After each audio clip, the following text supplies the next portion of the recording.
Hey everybody, it's me, Sven Sharpen here, bringing you day number 165 of Let's Talk About Autism.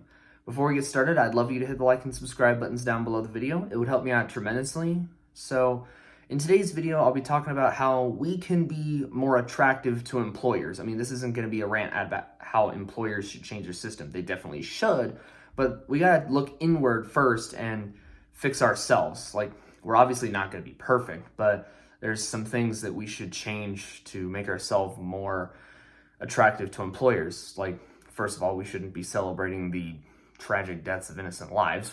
But we also shouldn't be forcing employers to cater to us. Like, saying all employers should have to provide accommodations. That's just stupid.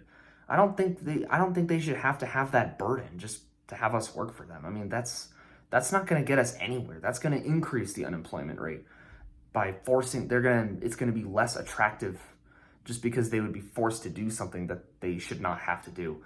And like, we should also be able to put more stuff on our resume. I mean, if you're really good at something and you've been doing it since you were a kid, you should be able to put that on your resume and say, I've been doing this for 5 years. If you're like 19 and you want to get this position in something you're really good at that you've been doing since you were, 14, then employers don't believe you because they're like, you haven't done that since you were 14. That's not a real job.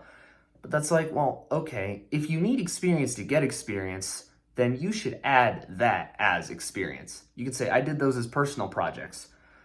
Like, that should help a lot. I mean, I'm not saying, we should still change the attitude of employers, but we should still be also be able to express, hey, we've been doing this since we were kids. We have experience. It's just not the experience you think. So we got to find a way to voice that. And that's sort of what it comes down to. Like, there's a lot of things we got to do. Like, we got to strengthen our work ethic.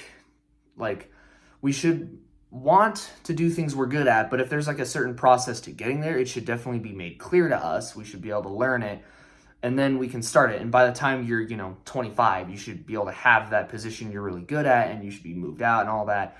You should have your life well established by the time you're 25, and being autistic doesn't really change that. You want to have it established by 25. I want to have it established by 25. I'm currently 21. And really the biggest thing is we should just be allowed to experience childhood and grow up. Going through childhood is literally growing up. If you take that away, it's much harder for us to really have a chance in the market because nobody's going to see us for what we're good at. All because our childhoods were stolen, and therefore we didn't get to have experience or education because of that.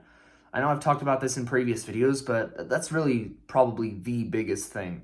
But there's several other reasons too that I talked about. So yeah, those are what it comes down to, and how we can fix those so that we become more attractive to employers. It shouldn't be up to the employers too much. Now, there is definitely, again, a culture shift that needs to be done, but we gotta look inward and look at ourselves first. We gotta, and whatever problems we have, we gotta solve those. And once we are, pretty confident and capable that we can do these things and willing to do these things, and if the unemployment rate is still high, then we look into the employers and figure out what the problems are with them. So yeah, that was day 165. I'll see you on day 166. Thank you very much for watching this video, and God bless.